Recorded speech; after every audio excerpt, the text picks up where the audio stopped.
shëndetësisë dhe midis botës biznesit, sot ja kerojnë dosjet. Dhe dije, sepse ka ditë që qarkullon në media, mesazhet dhe reportazhet dhe analizat që dhe Klodiana Llojbeu dhe Gjiknuri rrezikojnë. Mos harrojmë që zoti Llojbeu po ashtu ka dhe një dosje nga Prokuroria Speciale dhe Gjykata Speciale e Kosovës. Marsit, këto e time besoj unë të paktën informacionet e mia lidhen drejt për drejt me koncesionet, lidhen drejt për drejt me parat publike. Këto nuk janë, duhet kuptojmë një gjë, Marsit, që oligarkët apo biznesmenët në Shqipëri pjesën më të madhe të mbështetjes e kanë nga koncesionet që marrin, nga tendera shtetërore që fitojnë. Pra nuk janë se kanë ndonjë zotësi të madhe, nuk është se kanë ndonjë risi të madhe. E kam shpjeguar shpeshherë analizën mbi projeksionin që pse këta nuk janë të vetë fajtor. Pra shikoj që fajtor është politika dhe këta janë thjesht mekanizma apo zgjatimet politikës. Jo siç përdoren që oligarkët kontrollojnë shtetin. Shteti përdor mekanizma të tillë siç janë oligarkët. Në këtë rast ne e dim shumë mirë që në Shqipëri sot shëndetësia është, po them, tregu privat. Ju e përmendët shumë mirë 4 spitale janë në pronësi të një njeriu të vetëm. Atëre konkurenca, gara, meritokracia që në këtë moment vdes, sepse nuk është as oligopol, po është monopoli një njeriu të vetëm. Po. Dhe që këtu më pas ne nuk kemi çfarë flasim më për treg. Ajo se çfarë ndodh, Marsit, lidhet drejt për drejt, po ta them edhe një herë, lidhet me koncesionet apo me tenderat që këta persona ka marrë. Pra lidhen me parat publike. Dhe fakti që zoti Dumani në opinionin publik, por dhe në informacionet që dalin, deri në këto momente që ne flasim, është njeri i pa komprometuar, është njeri i cili është i pastër, njeri i cili ka ditur t'i bëj ballë luftës politike, ka ditur t'i bëj ballë presioneve të madh, i janë dashur për t'i hakeruar kompjuterin për të marrë informacione më shumë dhe mos them që duan të kenë informacion që të përgatisin avokatët e tyre për dosjen, Marsit, që të mundohen të shpëtojnë sa më të mundë apo të ulin apo të minimizojnë dëmin e tyre. Ermal, sot janë paraqitur në strukturën e posaçme kundër korrupsionit dhe krimit të organizuar dhe në GKK, po ashtu edhe avokati zotit Berisha, i cili ka kërkuar leje për zotin Berisha, pra zotin Genxho Kutaj, për të mos u paraqitur ditët e ardhshme sepse do bëjë një vizitë në Strasburg, por gjithashtu janë parë edhe zoti Gentian Sula, biznesmeni lidhur me zotin Erion Veliaj në çështjen dhe në masën sigurimin ndaj tij, zonja Jola Xhoxhe dhe një sër politikanës të tjerë për masat e tyre të sigurisë në SPAK. Të gjitha emrat, të gjithë këta persona që paraqiten, e cënojnë besimin e publikut tek SPAK-u në kuptimin që mund godasi politikisht, që atemohet nga analistë pranë politikanëve të caktuar, po ashtu dhe nga ata vetë, apo e forcon idenë që SPAK-u nuk pyet se cilin ka përballë dhe jeton në mënyrë të drejtë, sipas parimit të ligjshmërisë dhe sipas parimit objektiv ku varet nga akuza dhe nga fakti penal dhe jo nga oreksi apo dëshira e ndonjë funksionari publik ose e vetë zoti Dumani, siç është antemuar nga zoti Berisha ose nga figura të tjera politike të kalibrit lartë. Marsit, duhet kuptojmë një gjë, që në gjithë të zhvillim dhe situatave SPAK po përballet me impresion të frikshëm dhe një trysni të frikshme nga aktorët politikë shqiptarë. Pra duhet kuptojmë që secili prej tyre në momente të ndryshme, zoti Berisha, zoti Rama, zoti Meta, kanë përdorur gjuhë simbolike për t'ju dhënë mesazhe të mirëfillta strukturës së posaçme SPAK. Duhet kuptojmë, Marsit, që do të vinë një ditë që secili prej këtyre aktorëve të japi përgjigje. Duhet kuptojmë, Marsit, që në këto momente, për shembull edhe sot që ne flasim, u shtyp përsëri vendimi për të ditur që a do të shkojë për gjykim zoti Berisha dhe Ëndriti Maltezi për çështjen e kompleksit Partizani. Është gati 5 muaj që shtyhet ky vendim nga gjyqtarja Davidi.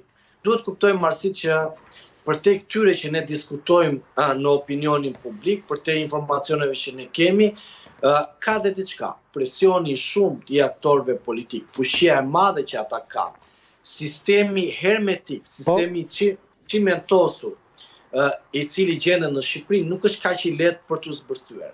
Dhe duhet kuptojmë gjithashtu, Marsit, që dhe këta aktorë, cilët kanë 35 vite në funksionin politik, mundohen që të zgjasin ndonjë fije të tyre që të jenë në SPAK. Rikujtoj shpesh keni e mbani shumë mirë mend për plasjen që ka pasur atëherë ambasadorja Yuri Kim për vendosjen e Altin Domanit, ku në atë kohë kryeministri Rama kishte një tjetër prokuror të preferuar, por këmbgulja e madhe e amerikanëve zgjodhi që të ishte zoti Domani. Prandaj u them në këtë momente, secili prej këtyre marrësit oligark dhe po ta them politikan, unë nuk I shikoj të ndarë, ta kam bërë divizën time. Politikanët janë ata që komandojnë oligarkët, dhe jo oligarkët ata që komandojnë politikanët.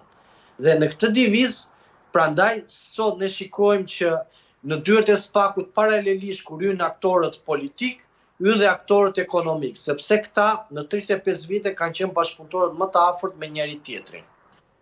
E qartë. Ermal, unë dua të di pak në këtë pikë qëndrimin tënd si zoti Peçi, pavarësisht ideologjisë tënde dhe qëndrimit tënd politik të cilin ti, ndryshe nga shumë të tjerë që e fshehin ose duan ta bëjnë kamufluar, e bën në mënyrën objektive të drejtë që e shpreh dhe perspektivën të cilës ti I përket ose perspektivën të cilën ti mbështet. Por dua të them këtë gjë. A mendon që për gjitha këto llumra që sot SPAK po I nxjerrën në sipërfaqe, në kuptimin e fakteve penale, të përgjegjësive, të mënyrës se si është vjedhur, të asaj që është bërë dhe që gjithmonë nuk është besuar ose është neutralizuar. Mendon që e ka përgjegjësinë e gjithë kasta politike dhe kur flas pa përjashtim për çdo personazh I cili ka qenë pjesë e departamentit, pjesë e departamentit. Pra e ka fjalën për administratën dhe po ashtu që ka qenë deputet, ministër, kryeministër ose përfaqësues I institucioni me rëndësi I cili sot vihet re që është pjesë e këtyre dosjeve. Pra mendon që duhet ishte përgjegjësi e gjithë klasës politike, sepse siç e thotë Edmund Burke, e vetmja mënyrë që të fitoj keq është kur I miri s'bën asgjë. Edhe kur s'ka përgjegjësi, po thjesht nuk e lufton, nuk bën asgjë. Në koncepte filozofike dhe teorike qëndron kjo që thoni ju. Por Jo, kjo qëndron në koncepte praktike. Edhe një lutem. Sepse patë një probleme internetit, zoti Peçi. Kjo qëndron dhe në aspektin praktik, nuk është vetëm koncept teorik ose aspekt teorik. E keni gabim. Koncept teorik sepse praktika është komplet ndryshe. Praktika është komplet ndryshe në çdo aspekt, edhe ty kur të thonë prindrit është mbaroj një shkollë se do të gjesh punë, ti e di shumë mirë që ty do duhet sakrifikosh shumë për ta gjetur atë punë. Po kjo nuk ka lidhje me përgjegjësinë politike kur je përfaqësues në parlament ose në administratë. Ti mund të jesh përfaqësues parlament apo në administratë, por ti nuk ke informacionin e detajuar se çfarë bëjnë aktorët kryesorë. Pra ti nuk vete do të derte burimin.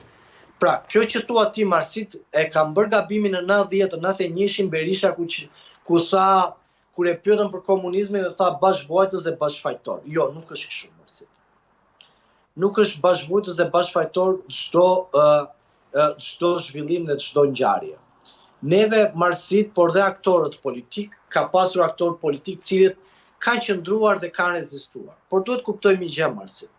Po. Në disa momente duhet të dish në politik duhet të dish reagosh. Pra ti nuk mund të reagosh kur ti shikon që gjitha armët dhe gjitha instrumentat janë kundër teje.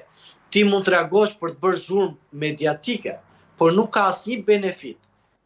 Ajo se çfarë lidhet me këtë problem që ka politika shqiptare, tim shumë mirë që në Shqipëri si me reformën zgjedhore, si me gjykatat e larta, si kur janë ndarë pazaret mëdha, kanë qenë dy aktorë vetëm të cilët kanë ndarë pazaret.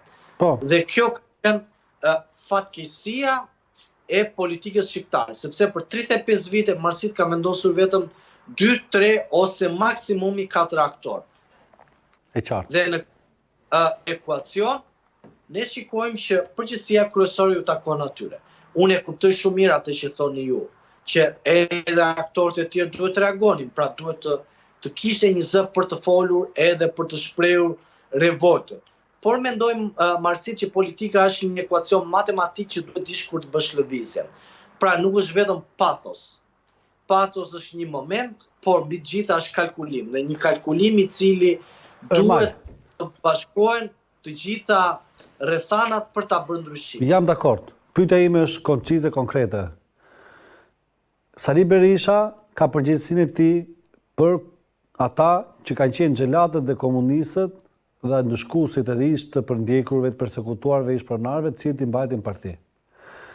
Fatos Nano po ashtu ka qenë përgjegjës për lejimin e çuarjes së vendit edhe në gjendjen e firmave piramidale, për premtimin e kthimit të lekëve mbrapa që nuk u kthyen, për korrupsionin galopan që ka qenë ato kohë, për grupet kriminale që lulëzuan.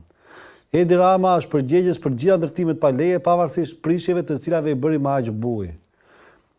Po ashtu më pas, vazhdon, vetë Sali Berisha ka qenë përgjegjës në 2005, pasi mori pushtetin, sepse nuk pati vendime, ose më saktë procedime, ndaj ish funksionarëve të lartë Partisë Socialiste, ose ndaj figurave politike të rangut lartë, për cilat ai premtoi ardhen pushtet me duart pastra. Edi Rama po ashtu, pavarësisht se me gjakun e qytetarëve bëri 21 janarin, me trupat e viktimave të Gërdecit, po ashtu bëri gjatë fushat, në fund i rau krahët Sali Berishës, për ndryshuar kodin për të bërë listat proporcionale dhe në 2013 erdhi në pushtet me Ilir Metën. Po ashtu Lulzim Basha, i cili thoshte që LSI-ja është e keqja e Partisë Demokratike, që LSI-ja ka qenë problemi, që duhet kemi reformim, duhet ketë prurë të re të antarësisë së re, e cila duhet rritet në hierarki dhe duhet jetë elita e re politike, ai vetëm çimentoi dhe mbajti në pushtet të gjithë elitën e vjetër të Partisë Demokratike. Dhe ato 2-3 figura të reja që erdhën e dim ne shumë mirë se si erdhën, po është temë tjetër. Po ashtu deri në momentin e përjashtimit ka qenë njeriu i cili ka mbajtur aty Sali Berishën. Ka dalë në krati dhe në vetë një pyetje që unë kam bërë ku ka qenë i ftuar në Universitetin Evropian të Tiranës, ka thënë figurat e vetra politike janë monumentet e Partisë Demokratike dhe duhet të jenë gjithkohon aty. Po ashtu sot që flasim, të gjithë klasë politike, or edhe me Metën, me çdo që është aty, Berisha, Rama, Basha, secili nga këta ka përgjegjësinë e tij. Dhe sot, meqense jemi në periudhë fushate, ose secili le dalë të bëjë me akul për ato që ka përgjegjësi, ose të paktën mos ta shiten të gjithë sikur janë figura që e fillojnë sot aktivitetin. Dhe unë ndjem shumë keq sot